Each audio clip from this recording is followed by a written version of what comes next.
So I hope with all the ink spilled, all of your outlets find the time to properly recognize this historic change in continental security that other presidents tried to do, other presidents talked about.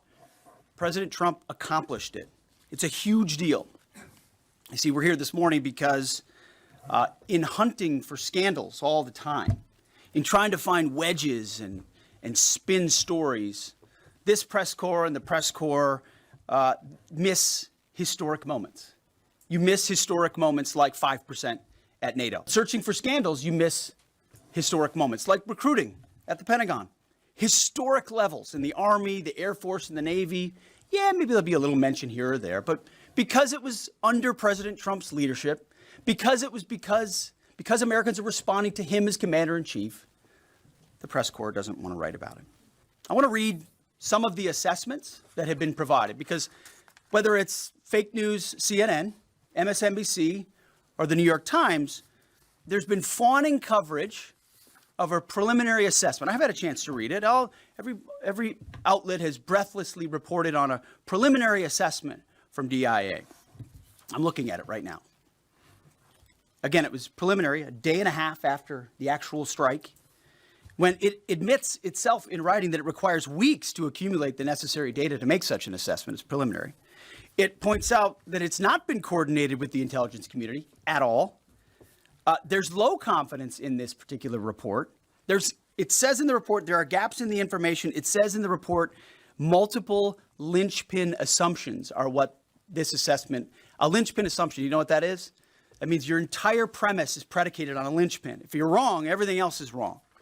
And yet, still, this report acknowledges it's likely severe damage. Again, this is preliminary, but leaked because someone had an agenda to try to muddy the waters and make it look like this historic strike wasn't successful. I'm going to get to the chairman in a moment because he's going to lay out the particulars for you based on his professional military experience. But here's what other folks are saying.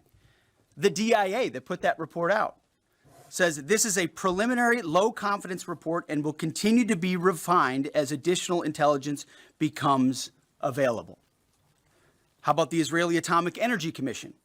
The devastating U.S. strikes on Fordow destroyed the site's critical infrastructure and rendered the enrichment facility inoperable. Have any of these quotes made their way into the New York Times or the Washington Post, MSNBC, CNN? Any of these quotes? How about this one? This is a new one from the UN, the United Nations. No friend of the United States, or certainly Israel often.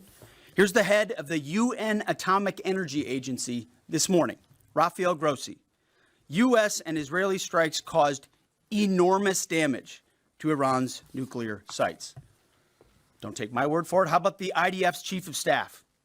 I can say here that the assessment is that we significantly damaged the nuclear program, setting it back by years. I repeat, years. The Iranian foreign minister, the spokesman, our nuclear installations have been badly damaged, that's for sure. I'm sure that's an understatement. John Radcliffe, the director of the CIA, putting out a statement just last night. CIA can confirm that a body of credible intelligence indicates Iran's nuclear program has been severely damaged by recent targeted strikes. This includes new intelligence from a historically reliable, very different than preliminary assessment with low confidence. He's saying historically reliable and accurate source and method that several key Iranian nuclear facilities were destroyed and would have to be rebuilt over the course of years. CIA continues to collect additional reliably sourced information to keep appropriate decision makers fully informed. How about DNI Tulsi Gabbard yesterday? She writes, and I quote, "New intelligence confirms what POTUS has stated numerous times. Iran's nuclear facilities have been destroyed."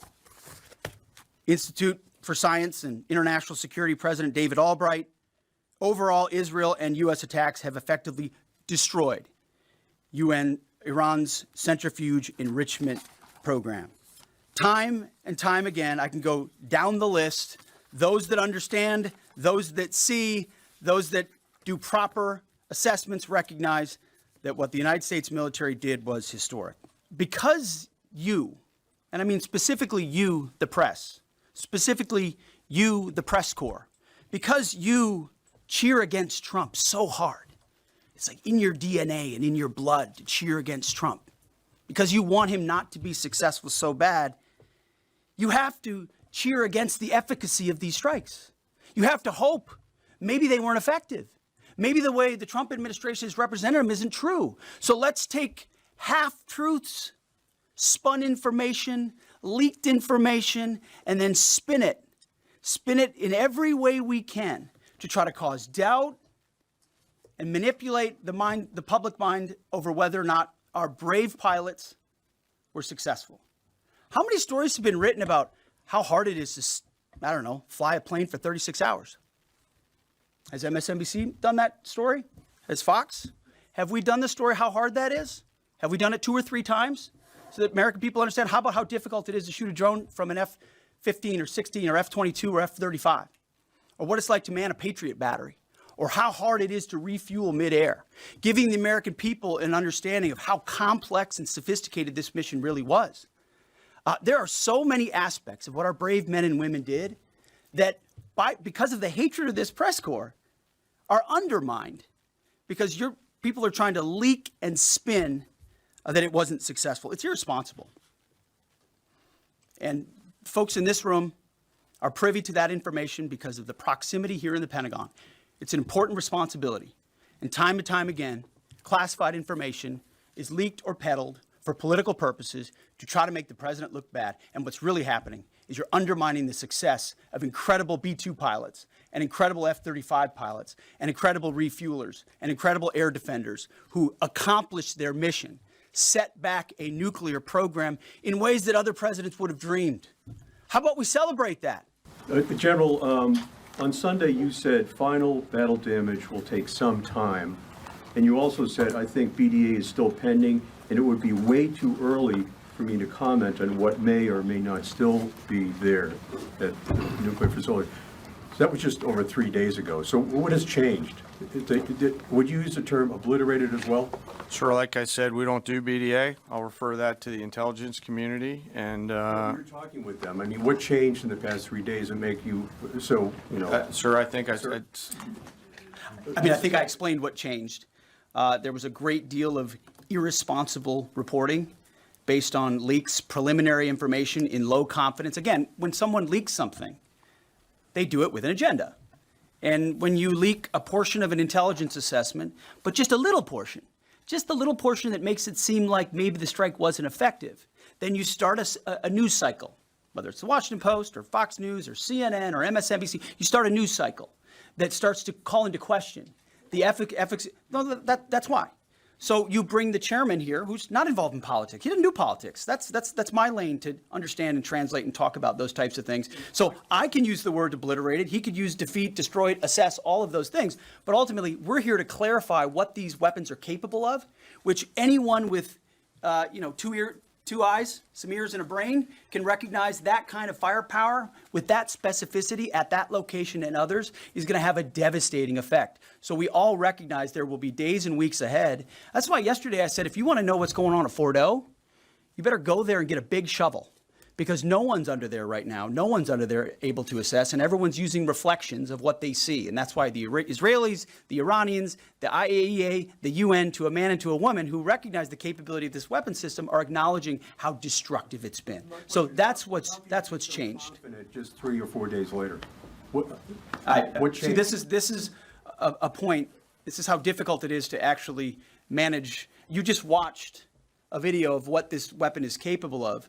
That's where we find our confidence, is in the skill of men and women and the capability of the systems they employed, and the recognition so far in the reflections that it was a highly successful mission. Do you have certainty that all the highly enriched uranium was inside the Fordo mountain, or some of it, because there were satellite photos that showed more than a dozen trucks there 2 days in advance?